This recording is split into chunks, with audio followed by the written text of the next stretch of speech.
Alrighty then, what's going on guys, and welcome back to another video. Today I'm going to be doing something a little different. Almost all my other videos on this channel have been video games, but today I'm going to be trying something new, where I do some basic tutorials on Dungeons and Dragons things for 5th edition.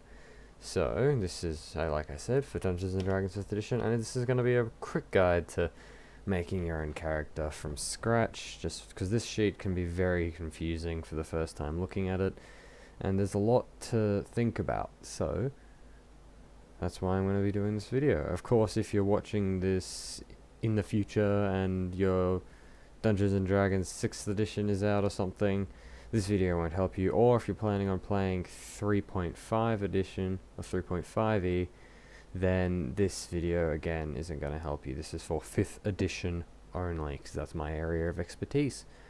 Anyway, I hope you enjoy, and if you do, if this kind of video is helpful for you, let me know in the description below, or join my Discord server, and let me know in the comments below rather, and I'll leave my Discord link in the description below.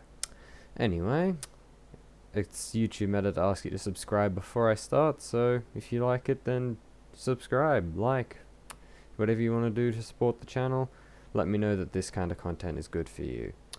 So, before I start this video, there is one thing you are going to need. You're going to need the Dungeons and Dragons Player's Handbook. Now, there is a bunch of other source books out there which have a bunch of other customization options, but I'm going to be using just stuff in the Player's Handbook for today.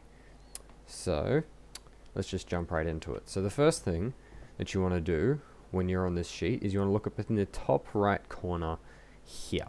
So now you'll see things like class and level, background, player name, experience points, and alignment. So I'm going to go through these one at a time. I like to start with choosing my race.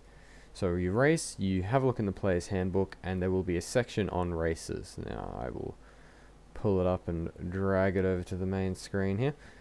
So just here in chapter 2 there is races. By the way, if you haven't, read this book. If you have it, go through, read this book. It does a good job of explaining it, but it's still very complicated. So read through the character creation guide on this book and then watch the video. Now here, so we're going to choose our race. So I'm going to go and choose human, but I'm doing a special version of the human. So humans, if you have a look on their page, have a special rule where, if I can find it, you can do variant human. So you can see it just down there. So normally humans have they just give every ability score an increase by 1.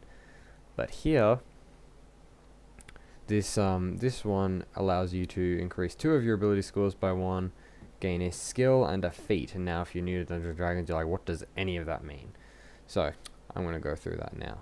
These are your skills over on the left hand side here, or my left. So these are all, so you have strength, dexterity, constitution, intelligence, wisdom, and charisma. Strength is self-explanatory, intelligence is self-explanatory. The ones that confuse people tend to be what dexterity is, what constitution is, and what's the difference between wisdom and intelligence. So strength obviously is how strong you are, dexterity is how nimble you are, how quick you are, constitution is how hearty you are, so how physically tough, but also how tough your immune system is. Intelligence is book smarts, wisdom is street smarts. That's the difference I like to see it from.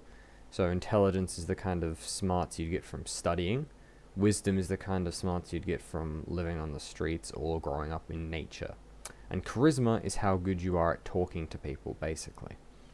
So there's 3 ways you can determine the stats here. So stats have a minimum of 3 and a maximum of 20 by normal means.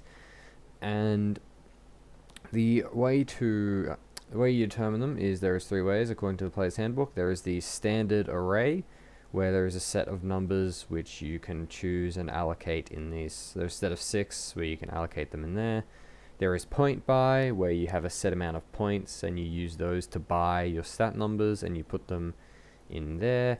And then there is rolling for stats, which is what I'm going to do today. So what you just want to do is you just want to find, actually, I'll do this here. You just want to find a dice roller online, or if you have some 6-sided dice laying around, you'll need 4 of them.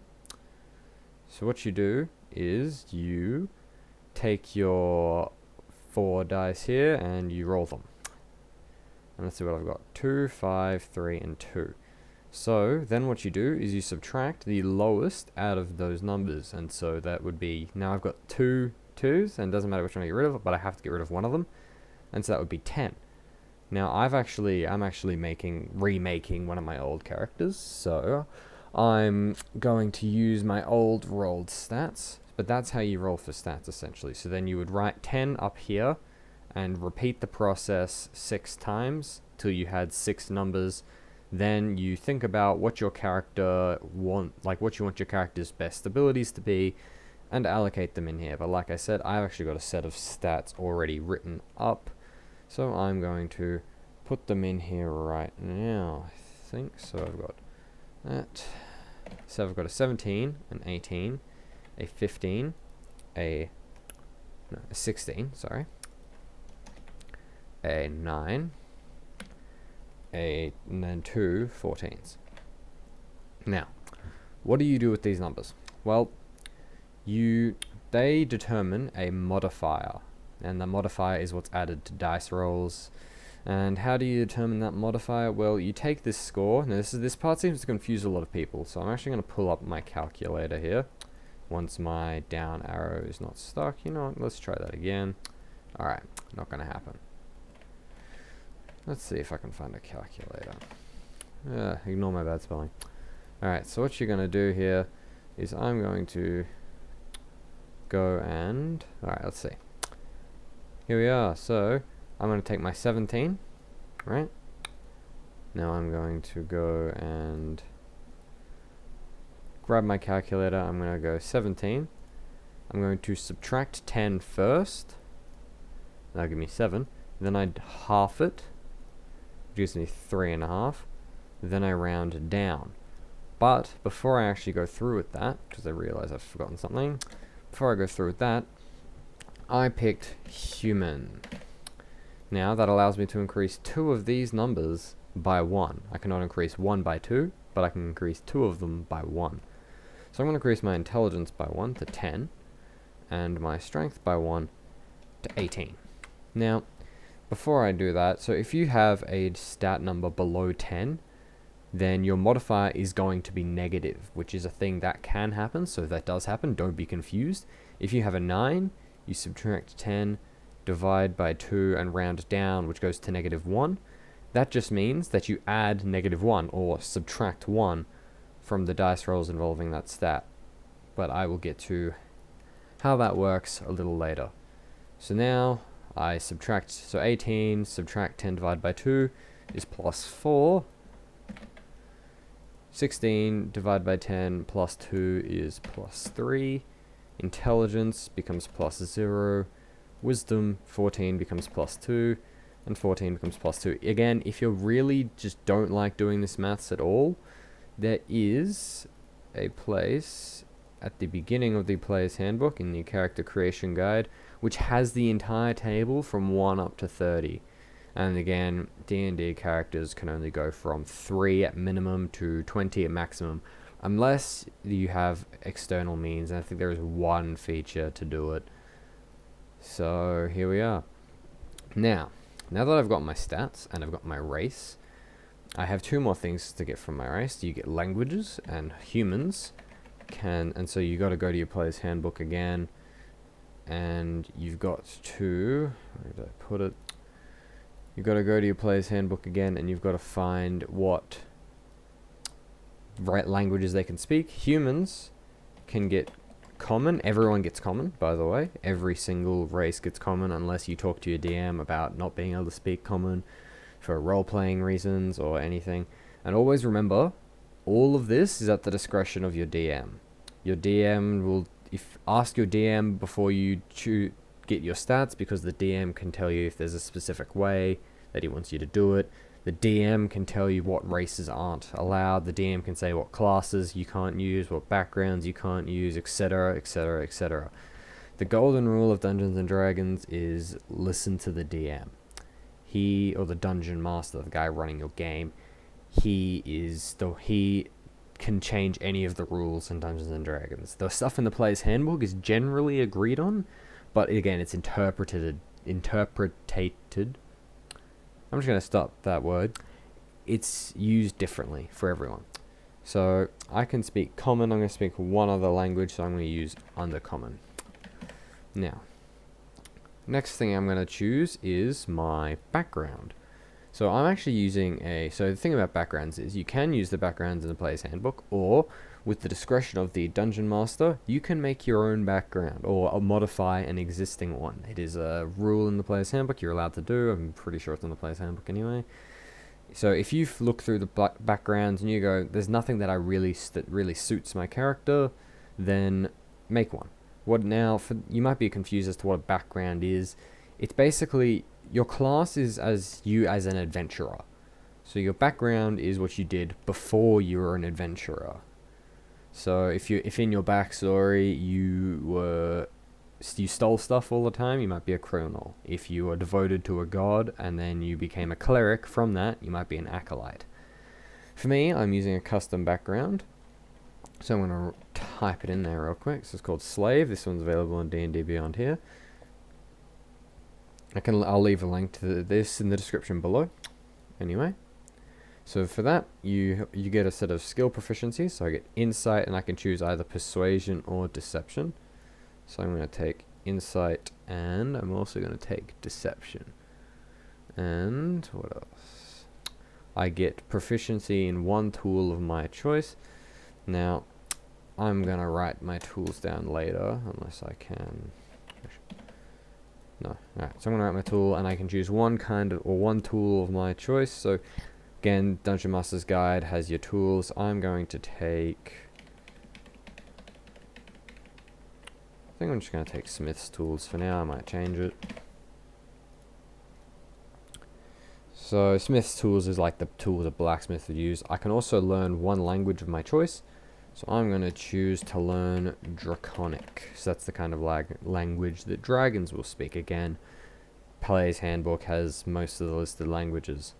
And then I get a set of equipment here. I'm actually just going to copy paste this in, and I'll change it later. So now I don't need this anymore except for a feature here. Now they all have a feature which is more for role-playing purposes, so I'm just going to put that aside for now since I'm not focusing on that aspect yet. Now, you may have noticed the skill proficiencies and you're probably wondering what on earth is a proficiency. So that is, I will get to that in just a moment after I pick my class. So for classing, I'm going to use Rogue. So the Rogue is a sneaky kind of class. It's again, your class is oh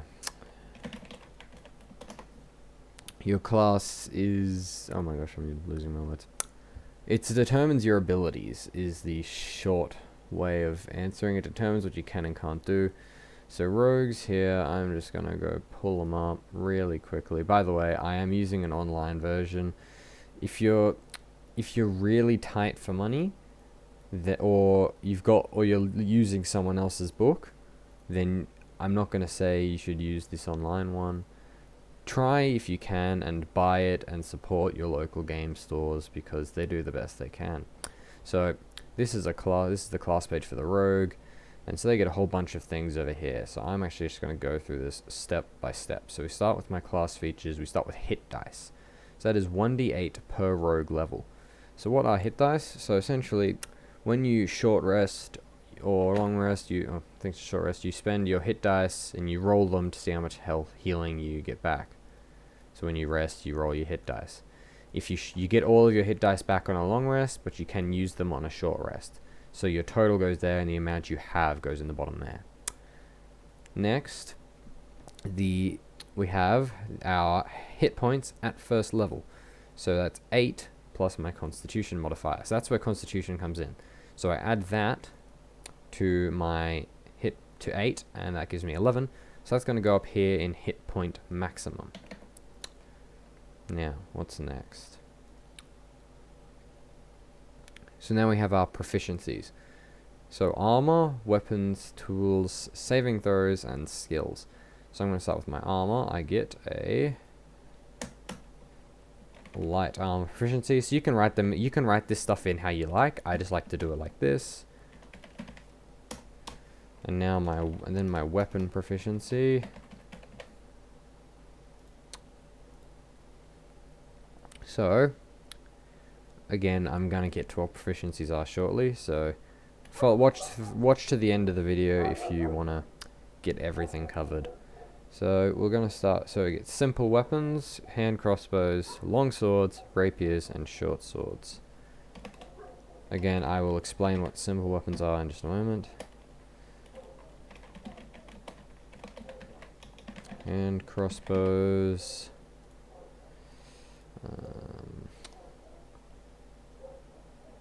Long swords and short swords.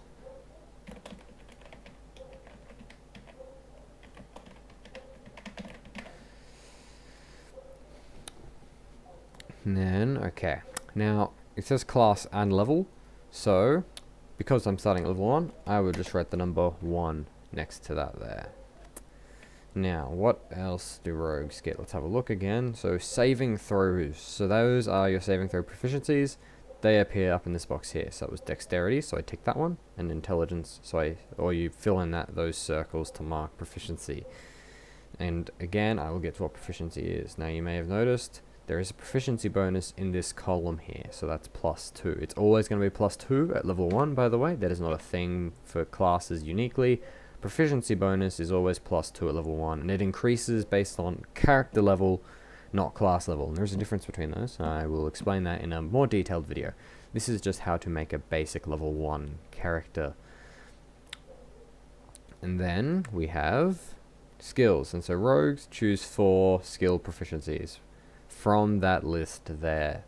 So I'm going to take acrobatics and athletics. So that's 2 out of 4. I'm also going to take intimidation and stealth. So stealth and intimidation. Now that I've ticked my proficiencies, I go have a look at what equipment I get. Actually, I'll come back to equipment later. I'm going to start with my features. So what do I get? It shows you up here in the table what features each class gets at every level. So, rogues level 1 get expertise, sneak attack, and thieves' cone. So you read what those are over here. Expertise allows me to choose 2 skills, and I become an expert in them. And what does that mean? Well, I'll get to that when I cover what the proficiency bonus does. All you need to know if you're making a rogue is to mark off your expertise in a way that makes sense to you. So I'm going to zoom in just a bit here so I don't mess this up. Gonna circle those so that I know that I've got expertise in them. Ignore my bad drawing, I'm using a mouse. So next I can choose, and also you can also choose to get expertise with your thieves tools as well as a rogue. And did I actually write that in? No, I didn't. Thieves tools. So that's like thieves' tools is something you use to pick locks or disarm traps. Next is sneak attack. Now sneak attack is the rogue's primary feature, which uses their sneak attack damage in the table there. So at level 1, it is an extra 1d6 damage on an attack that's using a finesse weapon and has advantage, and I can't have disadvantage. I also don't need advantage if another enemy of the thing I'm attacking is within 5 feet. So if your group is all ganging up on one guy and you don't have disadvantage, you can get sneak attack. Oops, I am drawing a blank. Okay, so I'm just going to write in here, sneak attack 1d6. Now that's because I've got it memorized. I know how exactly it works. Since you're new new to Rogue and you haven't got the feature memorized, or you don't trust your memory, maybe write a simple description. Finesse weapon with advantage deals 1d6 extra damage. Then when I was new, I also liked to write the page of the player's handbook it was on, which was 96. So that if I ever got confused, I could just look up where it was. But I'm just going to keep my little bit simple here and write it like that. Why do I write it here? Well, that's because this section is called features and traits, and so your features or anything like that will go in here, and if you run out of room in here, fret not, there is more room on here, and if you run out of room in both, which a new player probably will, just grab a new piece of paper. That's what I do, that's what I did. Now I've covered almost everything in the rogues. Rogues also get thieves can't, which simply put is a language that rogues speak, so I like to write it in my languages rather than in my features to leave more space over here. Now, there's one last thing up here that isn't self-explanatory. Your player name is your name, so just your name here. Your experience points at level 1 will be 0. Some people don't even use experience, which is fair enough, because there is another leveling system called Milestone where the DM tells you when you level up you don't get XP for killing things. Now, alignment is your character's way of viewing the world. There is 9 alignments, so I'll actually just go pull up an alignment chart really quickly. So this is your standard alignment chart, where so you've got your what's this? This is a really confusing alignment chart. See if I can find something that's more self-explanatory. Yeah, so you have lawful good, neutral good, chaotic good, lawful neutral, true neutral, chaotic neutral, lawful evil, neutral evil, and chaotic evil. So your good alignments are you're a good person, neutral, you kind of really don't care, and evil is your goal is generally evil. So an example of lawful good would be Superman. An example of chaotic good would be Batman, Vigilante Justice. An example of a lawful evil character would be Thanos, where his goal is evil, but he does have a reason for it, and he does follow a set of rules the way he goes about doing it. And chaotic evil would be something like the Joker, who's just evil for the sake of being evil. Now, alignments, don't stick too religiously to your alignment. You can do things out of alignment, and you can also have alignment shifts if your character undergoes something traumatic that, for example, if you had a lawful good paladin who then sees how much evil there is in the world and decides that being lawful good won't help, you can have him shift to chaotic good or something like that. So I'm just going to write, so you could write the full alignment in there, but I can't spell. But I like to just use the abbreviation, so the first letters of the 2 words. So if I was lawful good, I would be lawful good, or chaotic good, or neutral good, or true neutral. But I'm going to be lawful evil, so put it like that. Now, equipment. Actually, before I do equipment, I'll do this. Proficiencies. So what is proficiency? Proficiency, from a role-playing perspective, is being good at something. Expertise is being great at it, but only rogues can get expertise. So, on a stat without proficiency, we'll start with my saving throws. So a strength saving throw, since I don't have proficiency in it, is just my strength modifier, which is a +4. So if I get told that I need to make a strength saving throw, I would add what number's in that box to the roll. Now dexterity, I have proficiency in, so I can add a +2 bonus to that. So I take 4 and I add 2, and so that's 6. So it's a +6 bonus there. And I just go along and I fill it in according to my stats and proficiencies.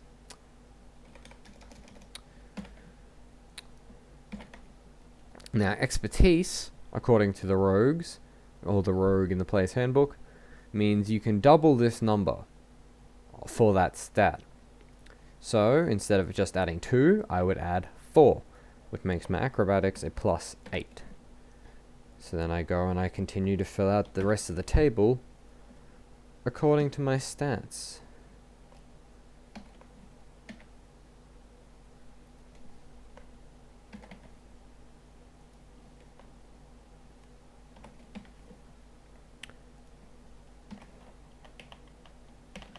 Can't just use my arrow keys for this, and I've just made a mistake there.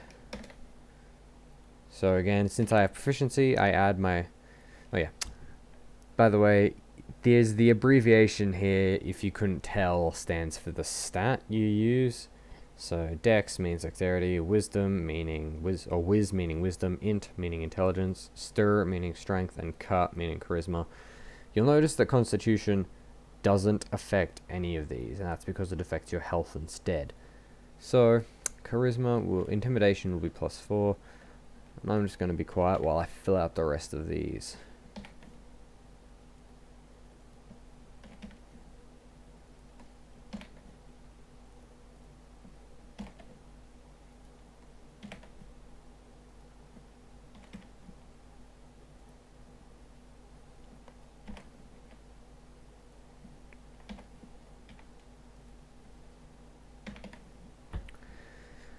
So, now this is probably the important thing to consider when considering your stats. So if you imagine your character would be really good at intimidating people, you might want to take an intimidation proficiency and have a high charisma. If you imagine your character is very smart in terms of book knowledge, or you might go for a high intelligence. If you can imagine your character is beefy and likes to lift things, you might have a high strength. Now, that's all the basic stuff there. There's still things like armor class, initiative, and speed. Speed is determined by your race, and for basically almost all races, it starts out at 30 feet, with the exception of dwarves and halflings, I think. So that's 30 feet, which is approximately 9 meters, and you can Google that, I'm right, is how far you can move in a single turn in combat. Now, there's initiative. Initiative is without the alert feat, or without any specific features that say otherwise. Initiative is just your dexterity modifier. So that would be +4. So when you start combat, the DM will tell you to roll for initiative, which means, and when you roll, you add that number. Armor class. Now, this is determined by the armor that you're wearing. Rogues start off with leather armor, and you can check what that armor is worth further down the player's handbook, but I'm going to scroll all the way down, which is nice and painful. Here we are. Ah, there it is. So I've got leather armor, and so that gives me an armor class here of 11 plus my dexterity modifier. My dexterity modifier is +4, so I will write 15. Now, what exactly is that number? Does that number mean? Well, an armor class, or an AC, is when someone wants to hit you, they have to roll equal to or higher than that number in order to hit you. So obviously having a higher armor class is better. It's the same for enemies. Enemies will also have an armor class. Even inanimate objects have an armor class, depending on what they're made out of and depending on what armor an enemy's wearing, or how quick they are. So, and then you will have to roll higher than that number in order to hit them, or equal to it. How do you is there anything I can add to my attack rolls, you might wonder, and there is. So, I'm going to go have a look at my rogue equipment again, and I get to choose some weapons. So I'm going to dash back over to the rogue page down here. Here it is. And I get to choose a rapier or a short sword, and a short bow or a short sword. Instead, I'm going to take 2 short swords. So I'm just going to write that in here, 2 short swords. And I'm also going to write leather armor. So, short swords can be used in one hand. They are finesse weapons. So I'll write short sword. Now, so I am proficient in short swords. You can see down here. So that means, if you haven't figured it out, so short swords are a finesse weapon. So that means they use dexterity. all weapons will use strength unless they have the finesse property or the thrown property, which means they can use dexterity. Thrown means they use dexterity for a ranged attack. So short swords are finesse. So I will add, and since I'm proficient, I take my dexterity modifier and my proficiency bonus, and I put them together to get +6. And for damage, you check the weapon's damage in the player's handbook. There is a table of weapons, which is down near the armor. Just here. So here's your table of weapons, and if I check my short sword, which should be just down here, there it is. It deals 1d6 piercing. By the way, the light property means it can be held in one hand and you can hold another weapon. So that means it can be dual wielded, and dual wielding is another thing which I will get to later. So it's a 1d6 damage, and you also can add your dexterity modifier because it's a finesse weapon. So that's my damage. Now, I have got 2 short swords, and I can hold them in one hand and hold something else. So you might be wondering, does that, or for those who really want to, be, I don't know, Kirito or something, you might be wondering, can I dual wield? You can. Weapons that have the light property, you can have one in each hand. How does that work? So in combat, when you make an attack roll, you make an attack as an action. You can make an attack with your offhand with the weapon in your offhand as a bonus action. So, that's at least one way of doing it. Ask your DM about it, obviously. And for those who picked up, I made a mistake here. This is meant to be +8. So, that is just about everything that there is to cover. Now there is other stuff down here: age, height, weight, hair, and skin and eyes, which that's all cosmetic. But if you're making a spellcaster, it gets another level of difficulty because you have to use this sheet here. I'll do another video on how to use your spellcasting sheet in the future. So at this point, all I have left to do is go into more detail about what I've got and write down my name, unless your DM is using passive perception or passive wisdom. Now, this rule is used on and off. Some people like it, some people don't. I like to have it. Basically, all it is, if you don't know, is you make a perception check to see things around the room. Passive perception is basically how good you are at spotting things just by looking without having to make a roll. And that number is always going to equal 10 plus your perception modifier. So if you're proficient, you'll have a higher passive perception, unless you have a feat or feature which says otherwise.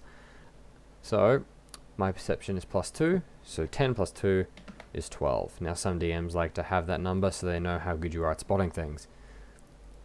Otherwise you'll be asked to roll. Now there is one more thing that I've touched on but haven't covered, and that is feats. Feats go down a bit around here. Here they are. So feats, there's 2 ways to get. Variant humans can get one at level 1, and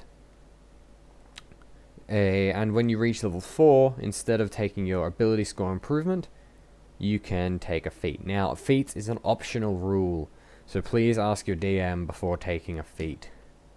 Now, these feats, some have prerequisites. For example, Defensive Duelist requires having 13 dexterity or higher. So I'm going to take the feat, if I can go down. Tavern Brawler. Now I've actually already added, so now you get some things here. So I get a strength or constitution score increased by 1. I've actually already done that. I forgot that I had that. I am proficient with improvised weapons and unarmed strikes, so I might write that here. I might write unarmed or unarmed, improv. So improvised weapons is like if you wanted to pick up a cup and hit someone with it. So my unarmed strike uses a d4 for damage. Now normally unarmed strikes just deal damage equal to your strength modifier. And so that allows me to roll for so there's no dice involved there. So, or depending on the DM, some DMs just have it do 1 damage. And when I hit someone with an unarmed strike or an improvised weapon, I can grapple them as a bonus action. So I would write that down here. I'm not going to though, because I have got it memorized. So again, if you're going to write that down, you write something like Tavern Brawler. You write, when hitting, or when, upon hit, I should say, upon hitting unarmed strike or improv weapon attack, grapple as bonus action, then I would write the page number in there. But I won't, I will just write that I've actually just got Tavern Brawler so that I don't forget. So that is, again, just about everything there is to this character. I'm doing it very quickly, very briefly. All that would be left to do is make a name, which is probably the hardest part, and decide on these. If you can't decide on these, your background will have a page I will show you here, where you can roll for personality traits, ideals, bonds, and flaws.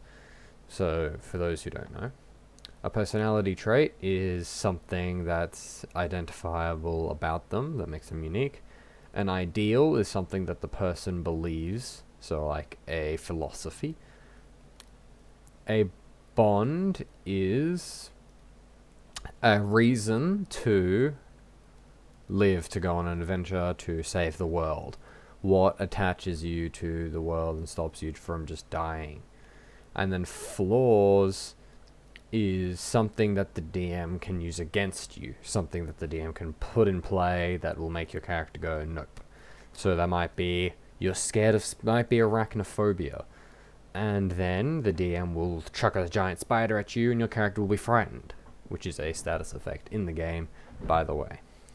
Now, again, I've just covered this sheet here. This sheet is not really necessary. This sheet, if you're going to be a spellcaster, is very necessary, and spellcasting is very complicated. So if you are new, some people have probably advised you against it, but if you're really keen to cast spells, I'm not going to stop you.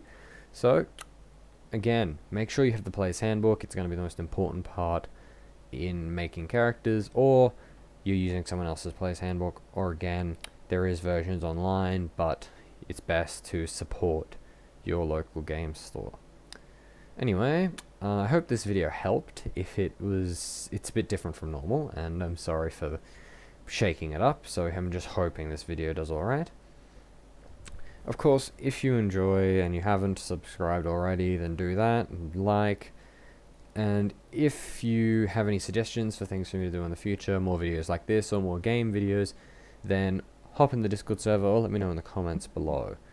Anyway, thank you all for watching, thank you for making it through another video, I hope you have a good day, and I see you in the next one. Peace.